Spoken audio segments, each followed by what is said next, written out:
Morning, everyone. I would like to welcome all members to today's professional meeting. My name is Jin Zhanhui, and I will be the chairperson for this meeting. The purpose of today's meeting is to discuss and evaluate the proposed solutions presented in our group video about the cost of living and inflation. At the end of this meeting, we need to decide the most suitable solution or a combination of solutions to address these challenges. Before we begin, I would like everyone to briefly introduce themselves. Hello everyone, my name is Zheng Rui. I will mainly share my views on the government subsidies, but I will also respond to the other solution. Good morning, everyone. My name is Zhang Shuyuan. I will mainly discuss increasing the minimum wage. Good morning, everyone. My name is Yuyang. I will mainly discuss financial literacy education. Good morning, everyone. My name is Kuang Xi. I will mainly discuss price control on essential goods. Thank you, everyone. As we know, the cost of living has increased significantly in recent years. Many people now spend more money on food, transportation, housing, health care, and education. Inflation reduces purchasing power.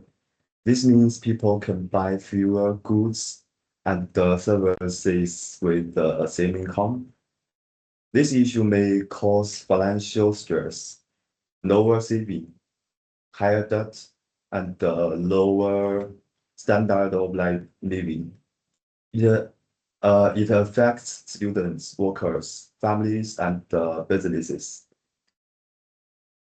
Today's agenda is understanding the challenge, discussing four proposed solutions, responding to each other's opinions, comparing the advantages and the disadvantages, deciding on the most suitable solution. The four proposed solutions are government subsidy, increasing minimum wage, financial literacy education, price control on essential goods. Let's begin with the first solution, government subsidies. Zheng Rui, please share your opinion on government subsidies. Okay, thank you, Chairperson. In my opinion, government subsidies are the practical short-term solution to help people cope with the rising life cost. Subsidy can reduce the price of the essential goods and the survives, such as food, electricity, healthy care, and public transport.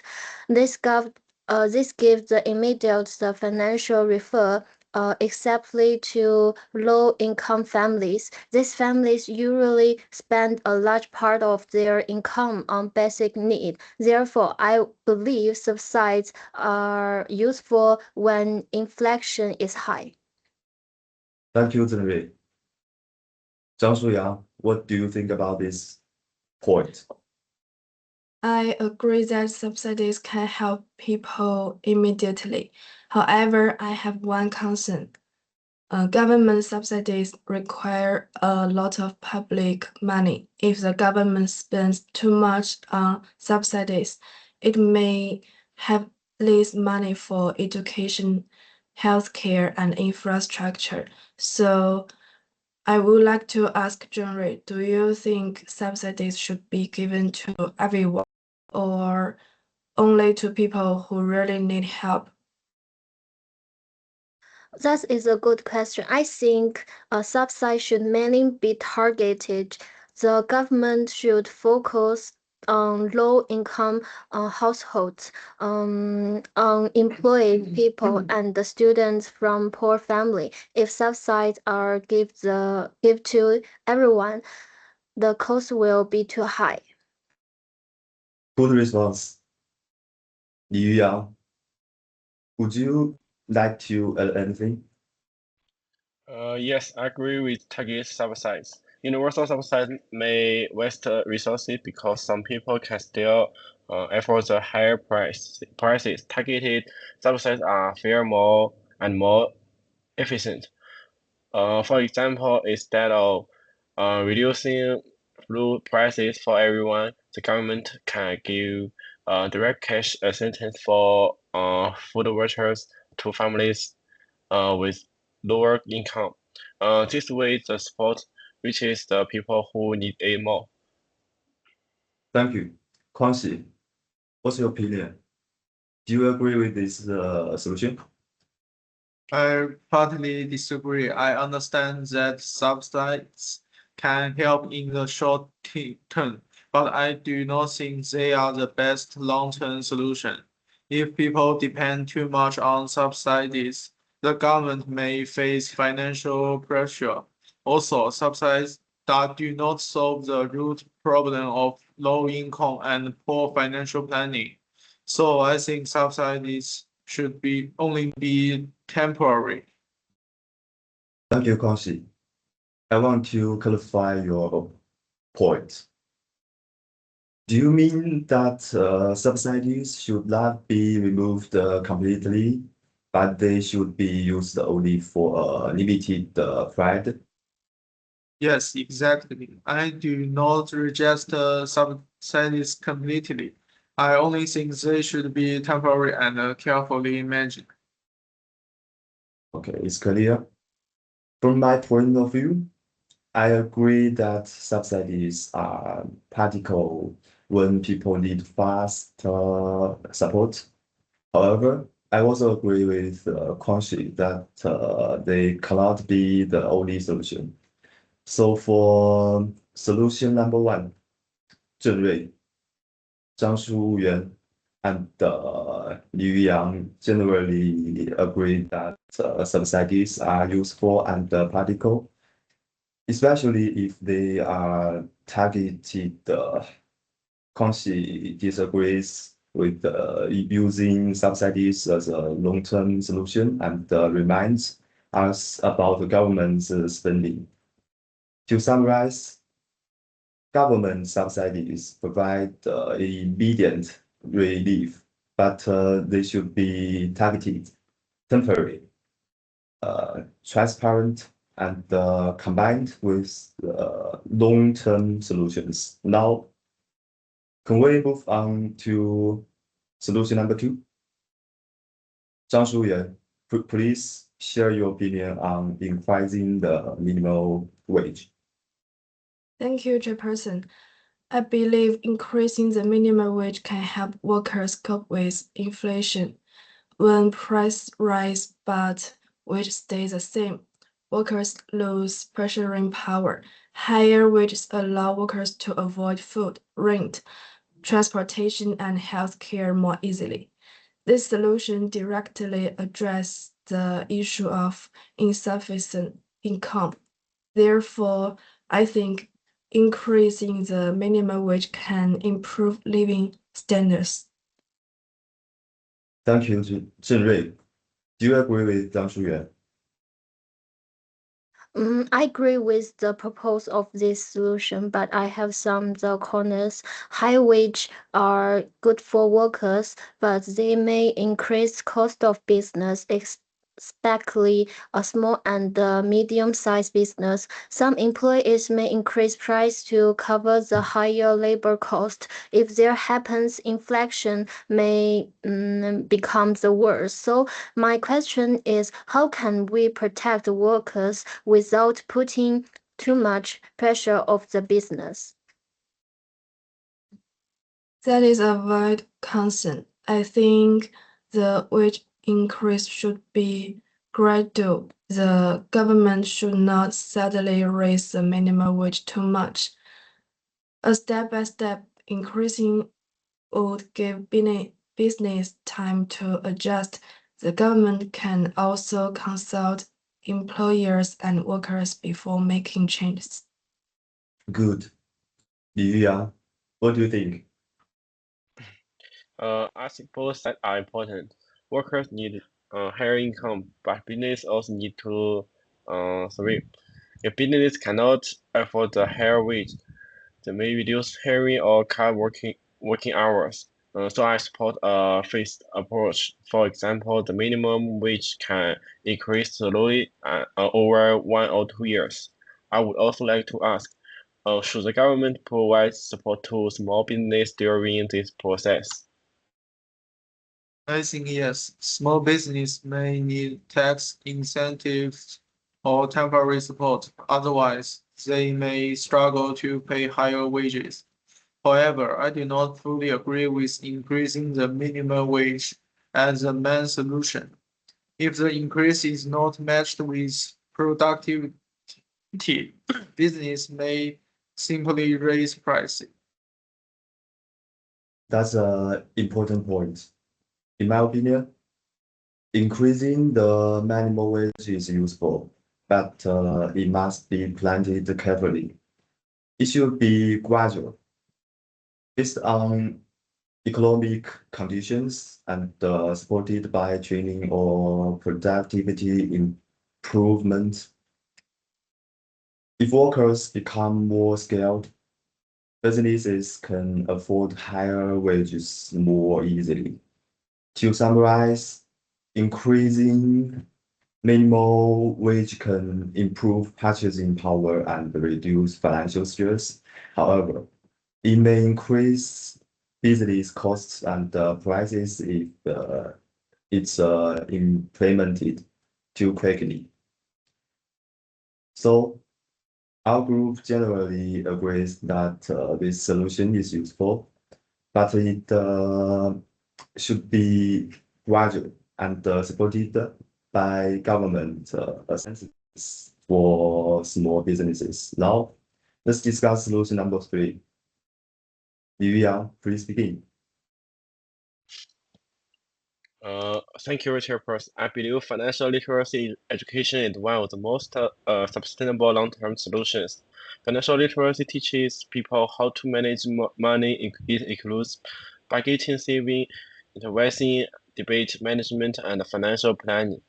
When people understand money management, they can make better decisions. They can avoid unnecessary debate, compare prices, save emergencies, and plan their spending.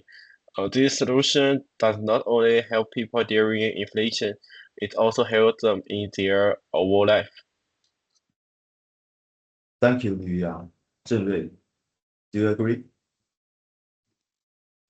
I strongly agree with this solution. Many people face financial problems because they do not know how to control spending or managing debt. However, I want to ask Li Yuyang a question. If a family is already struggling today, can financial education help them immediately?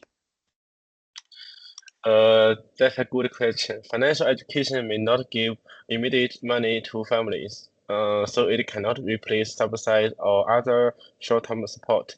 However, it can help people use limited money more wisely. For example, they can prepare a budget, reduce unnecessary spending, and avoid high interest loans. So I think it's work best when combined with targeted subsidies. Good clarification. Zhang Shuyuan, what's your view? I agree with Li Yuyang. Financial literacy programs are also relatively low cost compared with large subsidy programs. They can be introduced in school, university, workplace, and community centers. Young people should learn this skill early because they will soon manage their own income, loans, and expenses. Thank you. Kuang Xi, do you have any question or comments? Yes, I agree that financial literacy is important, but I want to ask, how can we make people actually join these programs? Some people may think financial education is boring, or they may not have time to attend classes. That is true. Maybe the progress should be simple and participate. For example, short videos, mobile apps, workshops, and real-life examples can make the topic easier to understand. I agree. The program should not be only theory. It should teach practical skills such as how to create a monthly budget, how to compare prices, and how to avoid debated traps. I also support this solution. As chairperson, my opinion is financial literacy education is not the fastest solution, but it's the most sustainable one. It builds long-term resilience. To summarize, financial literacy education is affordable and useful in the long term. Its weakness is that it doesn't provide immediately financial relief. Therefore, it should be combined with direct support such as targeted subsidies. Now, let's move to the fellow solution. Kuang Xi, please share your opinion on price control. Thank you, Chairperson. Price control means the government sets a maximum price of essential goods, such as food, medicine, and basic household items. In my opinion, price control can help protect consumers during periods of high inflation. If price raise too quickly, many people may not be able to afford daily necessities. Price control can prevent business from charging extremely high price, so I think it can provide temporary relief. Thank you. Zheng Rui, what do you think? I agree the price control can help during emergencies. However, I have a question. If the controlled price is too low, will suppliers still want to product or sell the goods? If the supplier lose the profit, they may reduce supplies. Yes, that is a risk. That is why price control should not be too strict. It should be applied only to essential goods and only for a limited period. Good. Zhang Shuyuan, please respond. I agree with Zheng Rui's concern. If supply decrease while demand stay high, storage may happen. People may have money to buy the product, but the product may not be available. This can also create black markets where people sell the same goods at higher illegal price. So price control must be managed carefully. Yuyang, what's your opinion? I think price control can be useful, but only as an emergency tool. For example, during a crisis, the government can control the price of rice, cooking oil, medicine, and or food. But at the same time, the government should monitor supply if product producers are under too much price. The government may need to support them. Otherwise, price control may create more problems. Thank you. My opinion is similar. Price control can protect consumers in the short term, but it shouldn't be the main solution for inflation. To summarize, price control can prevent excessive price increases and help consumers temporarily. However, if it's implemented incorrectly, it can cause shortages, reduce production, and create black market. Therefore, we agree that price control should be selective, temporarily, and carefully monitored. We have now discussed all four solutions. Before we make the final decision, I would like each person to state which solution or compilation of solutions they support most. Zheng Rui, please begin. I support a combination of the targeted government subsidy and the financial literacy education. Targeted subsidy can help people immediately, while financial literacy education can help people manage money better in the long term. I agree with Zheng Rui. I also think increasing the minimum wage is important, but it should be gradual and carefully planned. So my final view is that targeted subsidies and financial literate education should be the main recommendation.